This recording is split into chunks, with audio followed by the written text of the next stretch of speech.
Ladies and gentlemen, I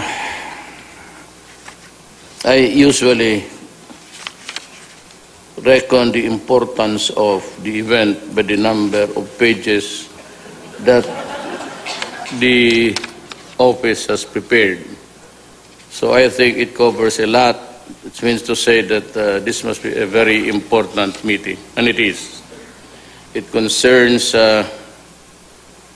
the challenges that the ASEAN is facing in the next 100 years, and there are so many things to correct and to innovate. May I just set it aside for a moment, but I will read it to do justice to the guy who wrote it. First and foremost is really the challenges of the moment. One is the not so much active and cooperation between the ASEAN and the matters of trade. We have to do more, and there will be a lot of talks about this in the days to come, and I will challenge the leaders of the ASEAN in our coming meeting in November. I was just shooting the breeze with somebody, and I said that if EU can do it to the world, why can't we? They have the problems about the mass migration, and we have a problem here of terrorism, which abounds in many ASEAN countries, and of course, the drug situation. But more than that, or hand in hand with the solutions that are offered our way, we would like to see an ASEAN that is vibrant in our trade relations with each other, and somehow copy. It's not wrong to copy or to adopt measures that would enhance the trade between us first and maybe the next time around the world.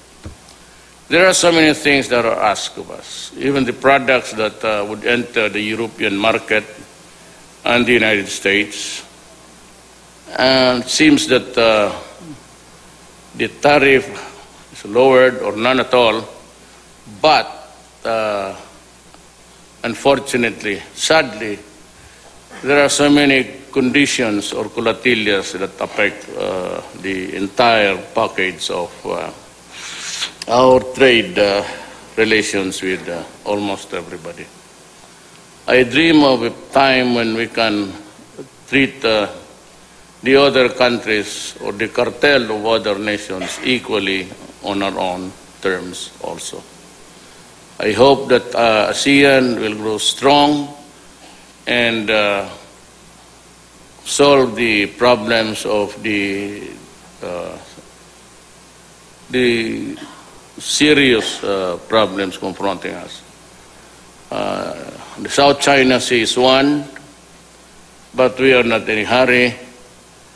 And as a matter of fact, what we did was really the correct step, and was to avoid confrontational talks with almost all of the parties concerned. Just ask for a limited time to solve the problem, and sharing of the resources, if it could be done. For after all, it does not mean to say that if it is our economic our fist fund, our private, there's no such thing as you can claim the international waters as your own. The economic zones provided are good, and our consensus and concessions that are part of the respect for each other's interests. China has stood pat on on its decision. We need not go to war for that. It's not good to add something which is already a very high tension existing in Asia itself. I wish more talks to come, trade, and if there is one thing that must be immediately solved, is really the problem of the Malacca Strait. Right from the west point coming in from the Indian Ocean, the ships have the choice of going up north around the Philippines between Thailand and the provinces up there, or go down to the Moluccas. The Moluccas used to be historically a supply route and a shipping lane that was very good for everybody. Of late, terrorism has entered the picture, and we see a lot of hijackings and killing of people and for capturing hostages for ransom. These are the things that I think closest to Indonesia, Malaysia, and the Philippines. Somehow, I would say that something has a drastic, this drastic action for a very dangerous situation. Otherwise, that part of the sea lane of trade between Australia going up north and Malaysia itself, Indonesia and the Philippines will continue to suffer the degradations of our trade and even the human being itself. I hope to talk with the leaders of these countries, and they're willing to put our resources together with theirs to find a solution. I am a hardliner by nature, and I go for my last card, always. Whenever I try to solve a problem which in my own assessment and evaluation is serious enough, I tend to deal with my last card. That has been my character. And if I get to talk to the leaders, there is one thing I can just offer. Blast them out of the seas to keep our shipping lanes open and safe. They have committed enough piracy there, enough money collected from ransoms, needlessly killing people, decapitating them in front of cameras. I think that has to stop. I just finished the war in Malaysia, and then perhaps I can refocus the entire armed forces to deal with this problem once and for all. Otherwise, we might just as well forget our sovereignty and pretend to be a nation by itself. There's so much worry about individual rights, about people being killed in the process, and even revolutionaries are cautioned, or governments are cautioned to deal with them peacefully, while at the same time they are killing my soldiers and my policemen. These are the things that I would like to address myself now to the Western world. Please do not impose your will on us. Do not derogate our sovereignty by lecturing on us the civilities of a country which we termed a democratic state. It is not maybe to your satisfaction that you do not like what we are doing. But you know, there are things which we have to do because we have to do it. Or not, then you can do it for us. Tell us, if you are ready to deal with the problem, I'd be happy to order my soldiers and my policemen just to relax.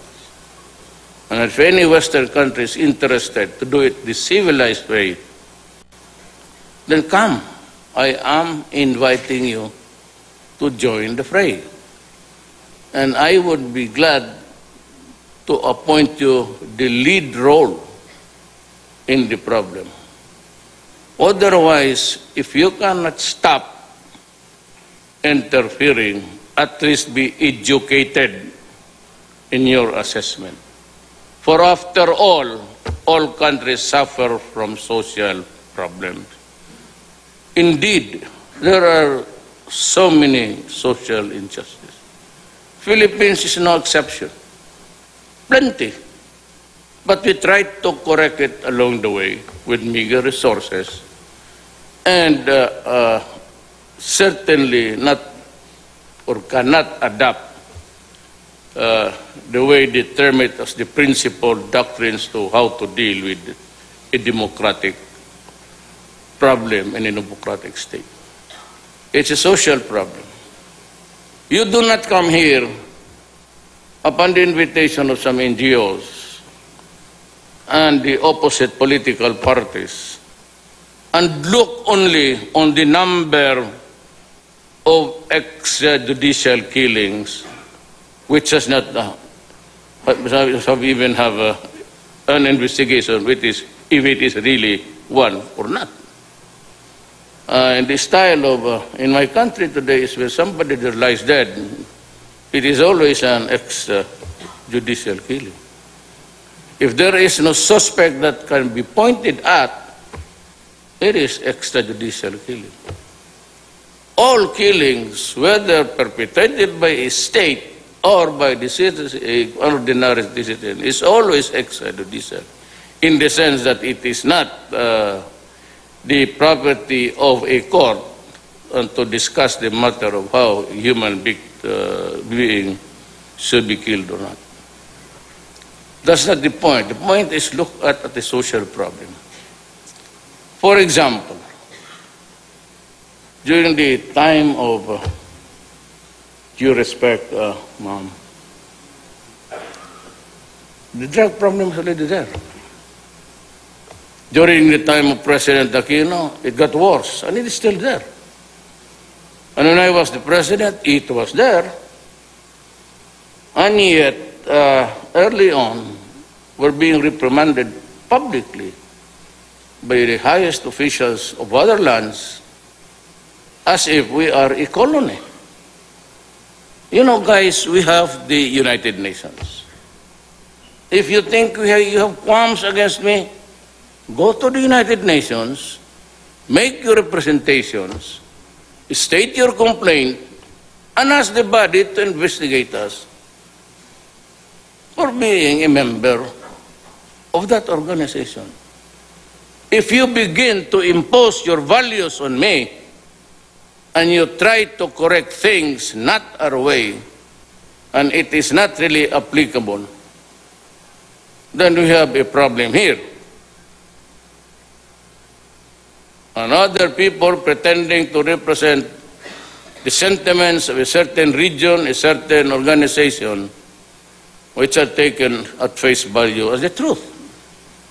Because they only consider how many were killed. But the question is, why were they killed? Why are there victims? So what's the reason for killing them? You know, when you are a policeman and you are called suddenly for assistance, and you see somebody sprawled or wounded and dying, so you're interested to get the dying declaration. Because a person is about to die, they say, tells the truth. And when they say that, you do not ask what weapon was used, what method, what doctrine of republicanism ideology do you follow? You all just say, who killed you? Never mind about what kind of weapon. You know that when you see a stab wound, a slash, or a single bullet in the head. So when you come here, do not just say that you count the number of allegedly unlawful killing extrajudicial. If you really want to help, find out why they were killed. So if there is shortage of investigation, follow-ups and all, then you help us, then try to correct us if there is really a correction that is needed. That is what I meant. Now they say that I have a bad mouth, a foul mouth. Correct. I do it purposely. I am not the type that will just blurt out epithets, curses, and to use the slang street language. I do it for their sheer ignorance. When you say, Philippines, you do this, otherwise, you might lose your membership in the UN. And to think they're just the NGOs. But we never heard any official disclaimer of their allegations that they represent the feelings of the European Union or the people of Europe. And it becomes a problem. You fall short of... no, you cannot expel a member of the UN by just a single statement. That is an insult to a country. And when you say that you want to expel me, that is a very serious matter and would reach eventually in the Security Council of the UN. It will be there put on the table and they will discuss. And one vote of the permanent member says it is not good, then there is no expulsion. Do you really think that Russia and China would go for it? Expel the Philippines? One vote from either of the permanent members would goes kaput. And that is why I am very thankful for this opportunity. I do not want to lecture on you. I do not deliver speeches as a matter of practice because I am not up to it. But I usually talk to my audience or just discuss what I would like to convey to you.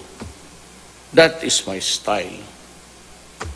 I do not go around and say, this time that the Philippines is going to rise from the ashes of poverty, and we will. I have not been trained to do it that way. I'm just trained to just talk, pour your hearts out, convey your message, and watch your mouth.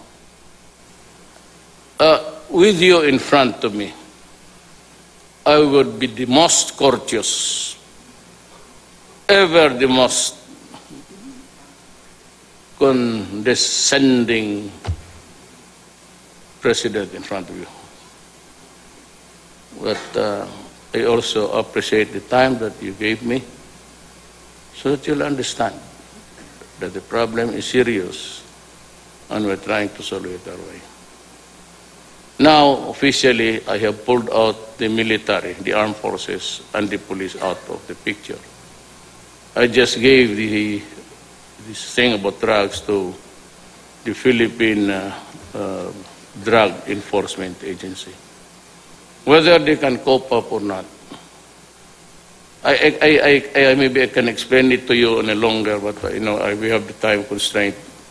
It's almost dinner time. I know you haven't had even your merienda yet. So I said, may I be allowed just to read my speech? It will take about just 2 minutes. I wish to thank the organizers for this high-level forum on ASEAN at 50 for inviting me on this meaningful gathering. The panel discussion conducted earlier by ASEAN's eminent leaders have shown us in retrospect the evolution of our regional community and our continuing story as a family of nations. Indeed, there are substantial contributions to the development of the respective nations, and the growth of the ASEAN community will steer us towards the realization of a common vision and the identity of our region. The Philippines' chairmanship of ASEAN in 2017 coincides with the 50th anniversary. As a founding member of ASEAN, it is an honor for our country to lead our community as we chart our course towards the future. The ASEAN story is a remarkable account of determination, vision, unity, and cooperation. It was born in 1967 during one of the most turbulent and challenging periods in the region's history. Comprising a mix of diverse languages, cultures, colonial experiences, forms of government, and political systems, ASEAN was seen by some political observers as an experiment bound to fail. Yet, 50 years later, ASEAN has become one of the world's most successful regional communities. ASEAN's crucial role as a fulcrum that balances stability and security in the region is a testament of its success in the past 50 years. ASEAN was successful not just in bringing together a regional community, but also in shaping the relationships among major players in the ASEAN-Pacific region. ASEAN at 50 is not a complete story, nor it is a finished product. It is steadily evolving pursuit towards the realization of our vision of a peaceful, stable, and resilient community with the capability to respond effectively to the challenges within and outside our borders. In January this year, in my home city of Davao, we assumed chairmanship of ASEAN with the declaration that the Philippines will remain steadfast in upholding our shared values and aspirations. Part of this is the promotion of our common interests through mutual cooperation and constructive engagement with dialogue partners. At the 30th ASEAN Summit in April, the leaders of ASEAN reaffirmed the commitment to enhance regional integration, respond to the challenges of climate change and natural disasters, and address transnational crimes such as the proliferation of illegal drugs, trafficking in persons, terrorism, and violent extremism. We continue to address non-traditional security concerns to Asian-led mechanisms such as the ASEAN Regional Forum, the East Asia Summit, the Asian Defense Ministers Meeting Plus, and active engagement with our dialogue partners. The recent developments in the Korean Peninsula have tested ASEAN's resolve to keep the peace and ensure the security of our region. That is why we remain committed in working closely with our international partners in maintaining stability in the Korean Peninsula. On the economic front, we continue to work towards bigger, more open and rules-based market where businesses, especially micro, small, and medium enterprise can thrive. We also launched the first roll-up a short sea route which connects the Davao and General Santos ports in Mindanao to Bitong Port in North Sulawesi. It is clear a manifestation of our commitment to stimulate trade, tourism, and other areas of development among our ASEAN member states. When the leaders of ASEAN and its dialogue partners meet in November on the 31st June ASEAN Summit, we intend to reaffirm our commitment to maintaining regional peace and stability, pursuing maritime security and cooperation, advancing inclusive innovations-led growth, strengthening the region's resiliency, and promoting ASEAN as a global player of a model of regionalism. We would like to see substantial progress in negotiation of the Regional Comprehensive Economic Partnership. As the Philippines completes its duty as chair of ASEAN by the end of the year, we remain optimistic that the priorities we have set will not cease as we pass on the chairmanship to our successor. It is our shared hope and our gains will become part of our continuing commitment to ASEAN and the principle for which it stands for. I therefore call on our fellow ASEAN leaders to empower our peoples by making them understand the importance of ASEAN in their lives. Its past gains have directly contributed to the well-being and how the realization of goals will make their lives better. Together, let us cultivate our people's a sense of ownership, for them to own the ASEAN story as their story, and to see ASEAN's future as their own. Thank you.